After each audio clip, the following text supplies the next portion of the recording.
In sports, just like in life, there are ups and downs. One young Northwest Ohio resident has realized that sooner than she'd like. In a short amount of time, Lilly Herr was dealt too many doses of troubling news. But she's found a way to persevere. Justin Feldkamp shares her story. Skeet shooting is what Lilly Herr loves to do. She's pretty good at it. She has the competition medals to prove it. I want to say over 20 maybe. And I don't know exactly the amount of first place either, but I have won nationally. From Ohio to Nebraska and New York, she's been there, won that.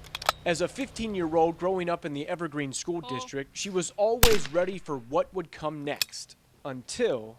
I was just randomly feeling my neck one day because it felt a little weird, it felt a little off, so I felt around and I felt this big bump. And I didn't know what it was, and I was really scared of it, so I ended up not telling anyone for probably about a year because I was so scared of it. I was so scared it was going to turn into something more, so I just never told anyone. And I finally asked my aunt, who was a nurse, I'm like, can you feel this? I don't know if this is normal. They got a hold of the doctors, they got a hold of, testing, they did labs, they went in and did biopsy. I mean, the whole 9 yards, everything is just a whirlwind. My mom, my dad, and my aunt, they sat me down at our dining room table and told me, and I was just so shocked and I was so overwhelmed, like I didn't even know what to think. Stage 2 Hodgkin's lymphoma. I really sat there for a while and just had to collect myself, and it was a tough day, Thankfully, doctors told Lilly that her cancer was treatable. I was just trying to stay as positive as I could because I knew if I was in a really bad mood about it, then the treatment probably wouldn't go as good for me.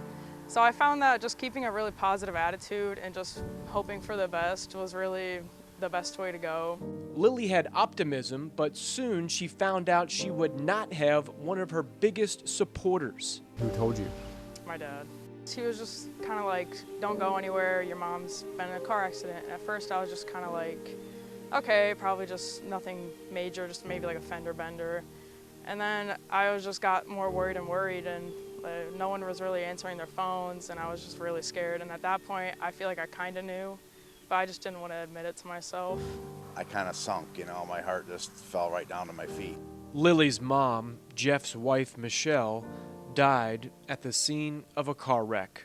She really did so much for everybody. She was always thinking about somebody else.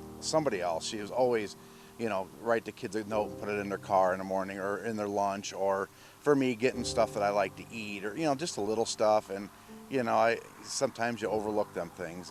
She worked full-time, she took care of the house, volunteered, helped out with the school's athletic department, and was president of the Boosters. Most importantly, she was by Lilly's side for all of her cancer treatments. There's no way this is all happening to me at the same time. It felt so unreal. Nevertheless, Lilly persevered. From what point were you in treatment until you were done with treatment?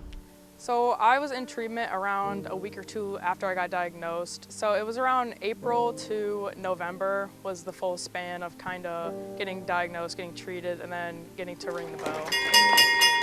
How relieving was that? It was probably the best moment of my life so far. Chemotherapy was complete, but radiation treatments were still ahead. With her mom looking down, Lilly finally got the news she wanted most. She was cancer-free. How proud would your mom be of you if she were with us here today?